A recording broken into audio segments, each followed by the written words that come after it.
Mother died today. Or maybe yesterday, I can't be sure. The telegram from the home says, "Your mother passed away. Funeral tomorrow. Deep sympathy." Which leaves the matter doubtful. It could have been yesterday. The home for aged persons is at Marengo, some 50 miles from Algiers. With the 2 o'clock bus I should get there well before nightfall. Then I can spend the night there, keeping the usual vigil beside the body, and be back here by tomorrow evening. I have fixed up with my employer for 2 days' leave.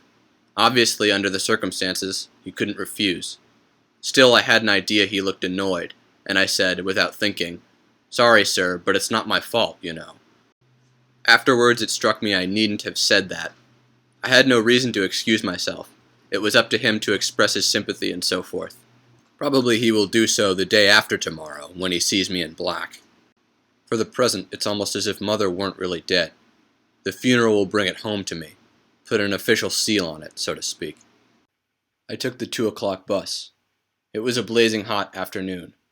I'd lunched, as usual, at Celeste's restaurant. Everyone was most kind, and Celeste said to me, "There's no one like a mother." When I left, they came with me to the door. It was something of a rush getting away, as at the last moment I had to call in at Emmanuel's place to borrow his black tie and mourning band. He lost his uncle a few months ago. I had to run to catch the bus. I suppose it was my hurrying like that, what with the glare off the road and from the sky, the reek of gasoline and the jolts, that made me feel so drowsy. Anyhow, I slept most of the way. When I awoke, I was leaning against a soldier. He grinned and asked me if I'd come from a long way off, and I just nodded, to cut things short. I wasn't in a mood for talking. The home is a little over a mile from the village. I went there on foot. I asked to be allowed to see Mother at once, but the doorkeeper told me I must see the warden first. He wasn't free and I had to wait a bit. The doorkeeper chatted with me while I waited, then he led me to the office.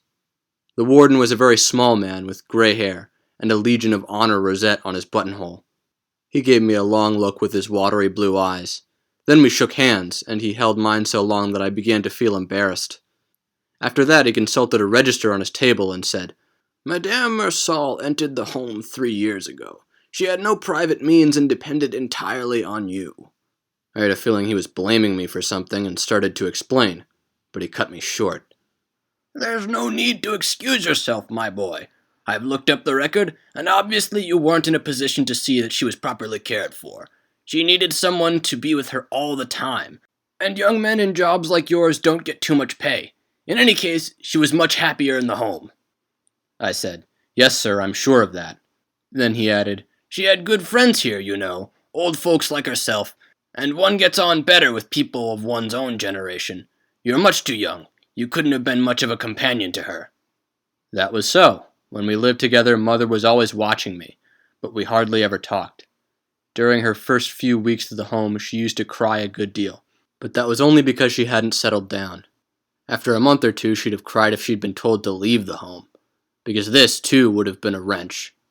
That's why, during the last year, I seldom went to see her.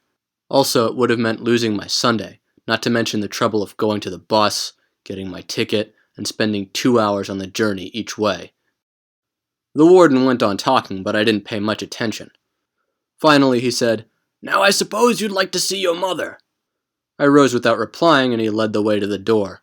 As we were going down the stairs, he explained, "I've had the body moved to our little mortuary, so as not to upset the other old people, you understand. Every time there's a death here, they're in a nervous state for 2 or 3 days, which means, of course, extra work and worry for our staff." We crossed a courtyard where there were a number of old men, talking amongst themselves in little groups. They fell silent as we came up with them. Then, behind our backs, the chattering began again. Their voices reminded me of parakeets in a cage, only the sound wasn't quite so shrill. The warden stopped outside the entrance of a small, low building. "So here I leave you, Monsieur Meursault. If you want me for anything, you'll find me in my office. We propose to have the funeral tomorrow morning. That will enable you to spend the night beside your mother's coffin, as no doubt you would wish to do. Just one more thing. I gathered from your mother's friends that she wished to be buried with the rites of the church. I've made arrangements for this, but I thought I should let you know." I thanked him. So far as I knew, my mother, though not a professed atheist, had never given a thought to religion in her life. I entered the mortuary. It was a bright, spotlessly clean room, with whitewashed walls and a big skylight. The furniture consisted of some chairs and trestles. Two of the latter stood open in the center of the room, and the coffin rested on them. The lid was in place, but the screws had been given only a few turns and their nickeled heads stood out above the wood, which was stained dark walnut. An Arab woman, a nurse, I supposed, was sitting beside the bier. She was wearing a blue smock and had a rather gaudy scarf wound round her hair. Just then the keeper came up behind me. He'd evidently been running, as he was a little out of breath. "We put the lid on, but I was told to unscrew it when you came, so that you could see her." While he was going up to the coffin, I told him not to trouble. "Eh, what's that?" he exclaimed. "You don't want me to?" "No," I said. He put back the screwdriver in his pocket and stared at me. I realized then that I shouldn't have said no, and it made me rather embarrassed. After eyeing me for some moments, he asked, "Why not?" But he didn't sound reproachful, he simply wanted to know. "Well, really, I couldn't say," I answered. He began twiddling his white mustache. Then, without looking at me, said gently, "I understand." He was a pleasant-looking man, with blue eyes and ruddy cheeks. He drew up a chair for me near the coffin and seated himself just behind. The nurse got up and moved toward the door. As she was going by, the keeper whispered in my ear, "It's a tumor she has, poor thing." I looked at her more carefully and I noticed that she had a bandage round her head, just below her eyes. It lay quite flat across the bridge of her nose, and one saw hardly anything of her face except that strip of whiteness. As soon as she had gone, the keeper rose. "Now I'll leave you to yourself." I don't know whether I made some gesture, but instead of going, he halted behind my chair. The sensation of someone posted at my back made me uncomfortable. The sun was getting low and the whole room was flooded with a pleasant, mellow light. 2 hornets were buzzing overhead against the skylight. I was so sleepy I could hardly keep my eyes open. Without looking around, I asked the keeper how long he'd been at the home. 5 years. The answer came so pat that one could have thought he'd been expecting my question. That started him off, and he became quite chatty. If anyone had told him 10 years ago that he'd end his days as a doorkeeper at a home at Marengo, he'd never have believed it. He was 64, he said, and hailed from Paris. When he said that, I broke in. "Ah, you don't come from here." I remember then that, before taking me to the warden, he told me something about Mother. He had said she'd have to be buried mighty quickly because of the heat in these parts, especially down in the plain. "At Paris they keep the body for 3 days, sometimes 4. After that he had mentioned he'd spent the best part of his life in Paris, and could never manage to forget it. "Here," he had said, "things have to go with a rush, like. You've hardly time to get used to the idea that someone's dead before you're hauled off to the funeral." "That's enough," his wife had put in. "You didn't ought to say such things to the poor young gentleman." The old fellow had blushed and begun to apologize. I told him it was quite all right. As a matter of fact, I found it rather interesting, what he'd been telling me. I hadn't thought of that before. Now he went on to say that he'd entered the home as an ordinary inmate, but he was still quite hale and hearty, and when the keeper's job fell vacant, he offered to take it on. I pointed out that, even so, he was really an inmate, like the others, but he wouldn't hear of it. He was an official, like. I'd been struck before by his habit of saying they, or, less often, them old folks, when referring to inmates no older than himself. Still, I could see his point of view. As doorkeeper, he had a certain standing and some authority over the rest of them. Just then the nurse returned. Night had fallen very quickly. All of a sudden, it seemed. The sky went black above the skylight. The keeper switched on the lamps, and I was almost blinded by the blaze of light. He suggested I should go to the refectory for dinner, but I wasn't hungry. And then he proposed bringing me a mug of café au lait. As I am very partial to café au lait, I said thanks, and a few minutes later he came back with a tray.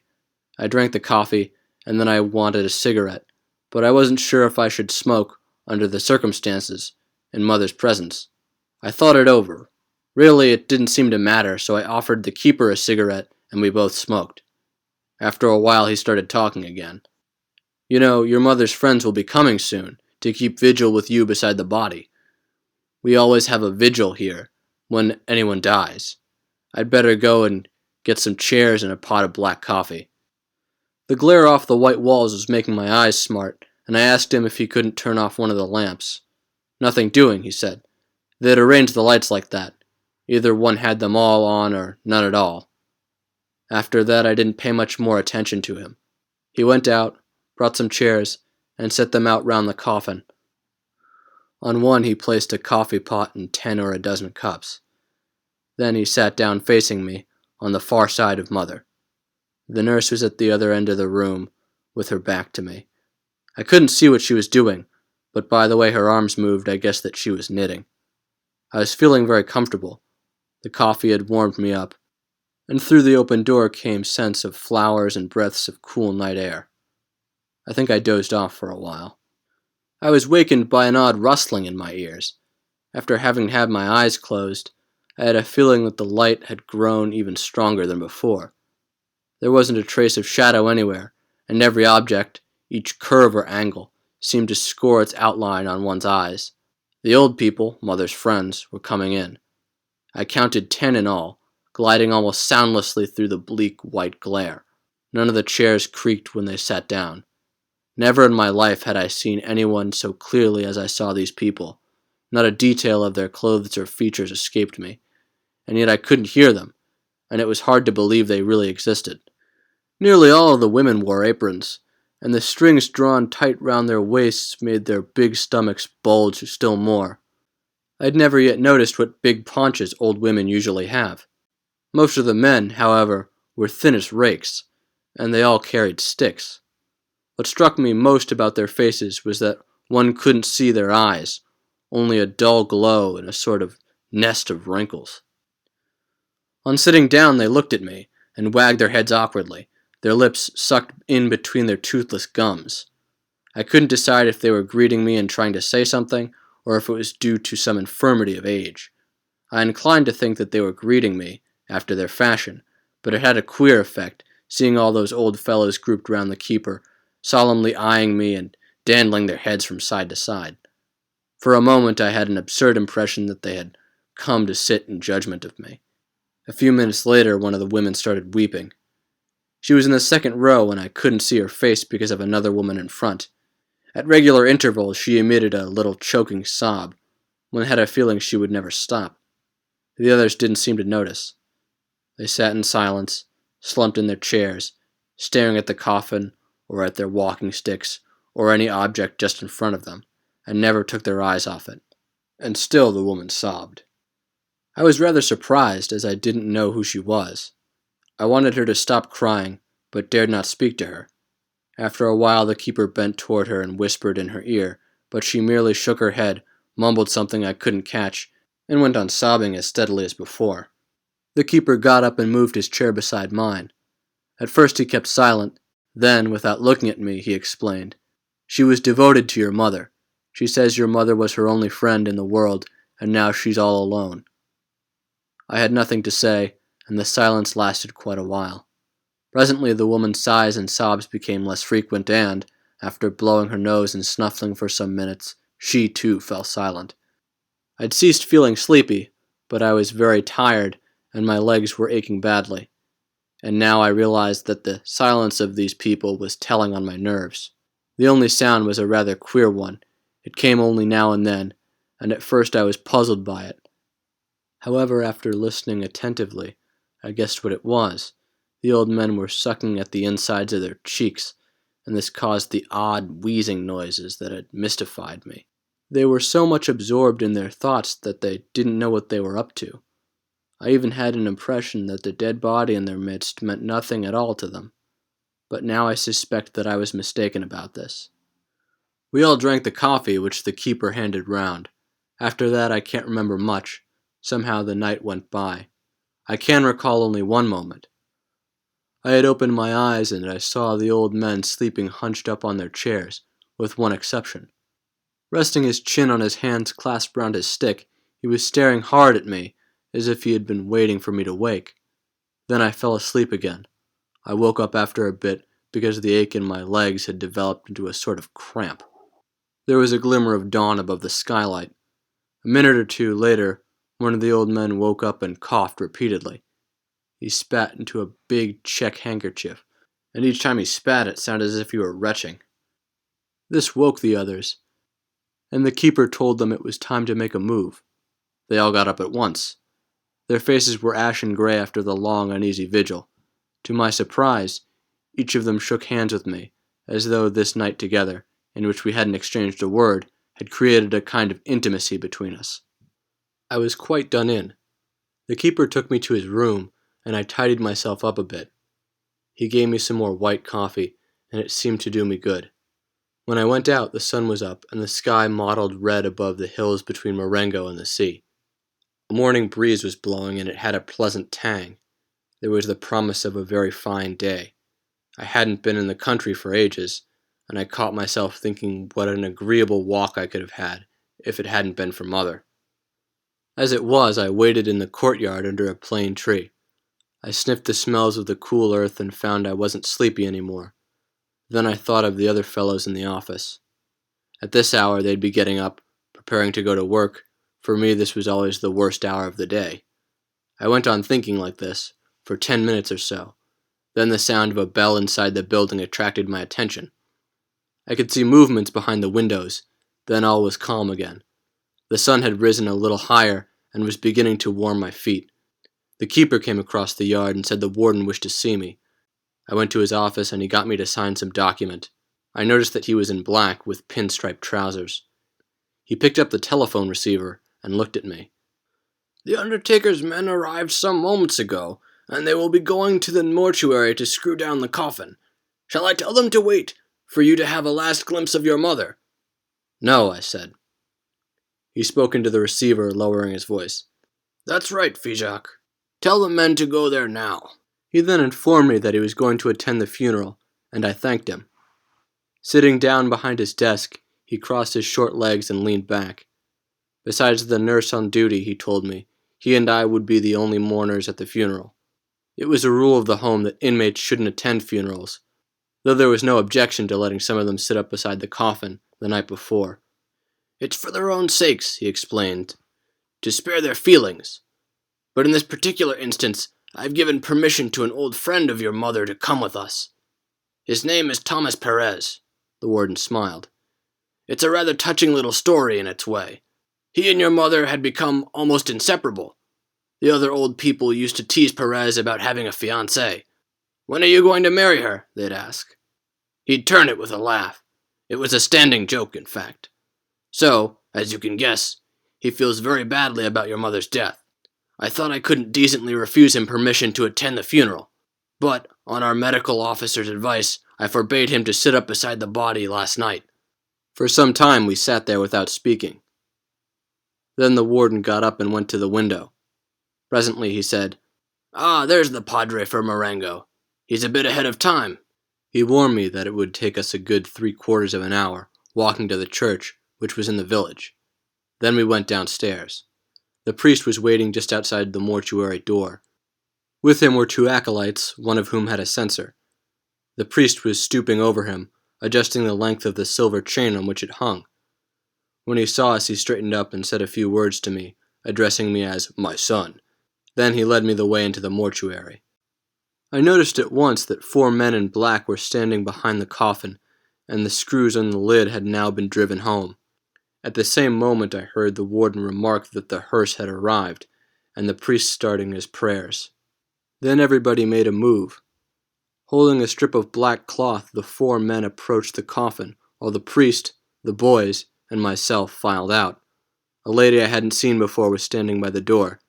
"This is Monsieur Meursault," the warden said to her. I didn't catch her name, but I gathered she was a nursing sister attached to the home. When I was introduced, she bowed, without the trace of a smile on her long, gaunt face. We stood aside from the doorway to let the coffin by. Then, following the bearers down a corridor, we came to the front entrance, where a hearse was waiting. Oblong, glossy, varnished black all over, it vaguely reminded me of the pen trays in the office.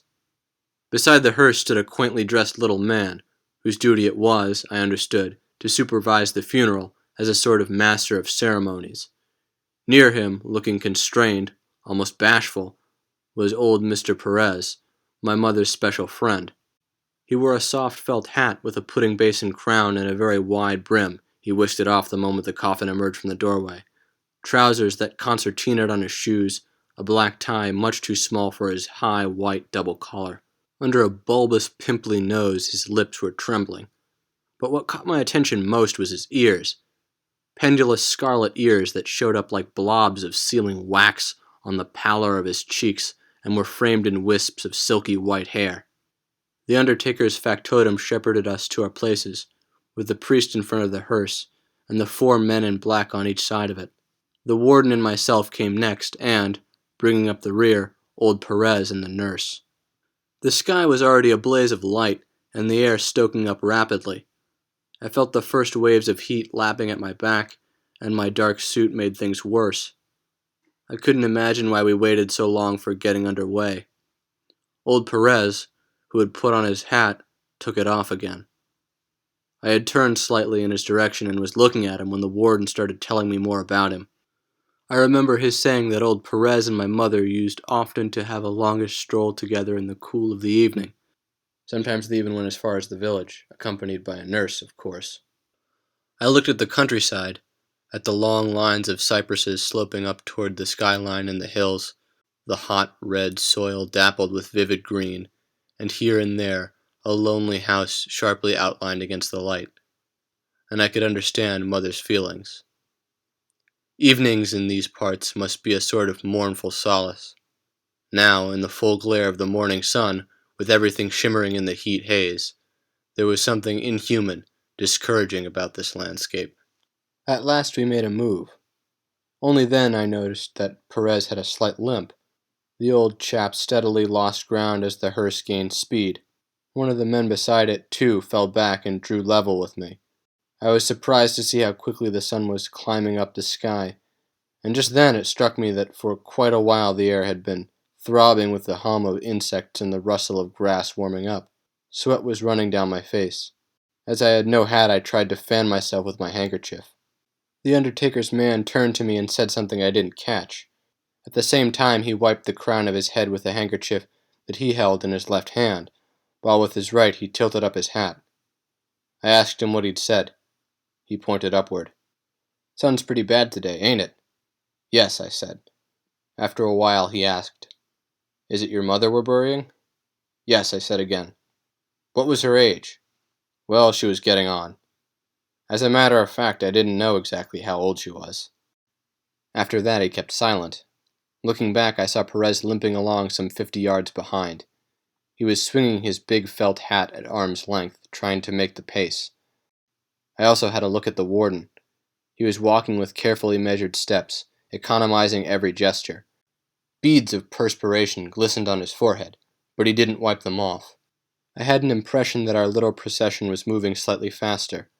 Wherever I looked, I saw the same sun-drenched countryside, and the sky was so dazzling that I dared not raise my eyes. Presently we struck a patch of freshly tarred road. A shimmer of heat played over it, and one's feet squelched at each step, leaving bright black gashes. In front, the coachman's glossy black hat looked like a lump of the same sticky substance, poised above the hearse. It gave one a queer, dreamlike impression, that blue-white glare overhead and all this blackness round one, the sleek black of the hearse, the dull black of the men's clothes, and the silvery black gashes in the road. And then there were the smells of hot leather and horse dung from the hearse, veined with whiffs of incense smoke. What with these and the hangover from a poor night's sleep, I found my eyes and thoughts growing blurred. I looked back again. Perez seemed very far away now, almost hidden by the heat haze. Then, abruptly, he disappeared altogether. After puzzling over it for a bit, I guessed that he had turned off the road into the fields. Then I noticed that there was a bend of the road a little way ahead. Obviously, Perez, who knew the district well, had taken a shortcut so as to catch up with us. He rejoined us soon after we were round the bend, then began to lose ground again. He took another shortcut and met us farther on. In fact, this happened several times during the next half hour. But I soon lost interest in his movements. My temples were throbbing and I could hardly drag myself along. After that, everything went with a rush, and also with such precision and matter-of-factness that I remember hardly any details. except that when we were on the outskirts of the village, the nurse said something to me. Her voice took me by surprise. It didn't match her face at all. It was musical and slightly tremulous. What she said was, "If you go too slowly, there's a risk of a heat stroke, but if you go too fast, you perspire, and the cold air in the church gives you a chill." I saw her point. Either way, one was in for it. Some other memories of the funeral have stuck in my mind. The old boy's face, for instance, when he caught up with us for the last time, just outside the village. His eyes were streaming with tears, of exhaustion or distress, or both together. But because of the wrinkles they couldn't flow down, they spread out, crisscrossed, and formed a smooth gloss on the old, worn face. And I can remember the look of the church, the villagers in the street, the red geraniums on the graves, Perez's fainting fit, he crumpled up like a rag doll, the tawny red earth pattering on Mother's coffin, the bits of white roots mixed up with it, then more people, voices, the wait outside a cafe for the bus, the rumble of the engine, and my little thrill of pleasure when we entered the first brightly lit streets of Algiers, and I pictured myself going straight to bed and sleeping 12 hours at a stretch.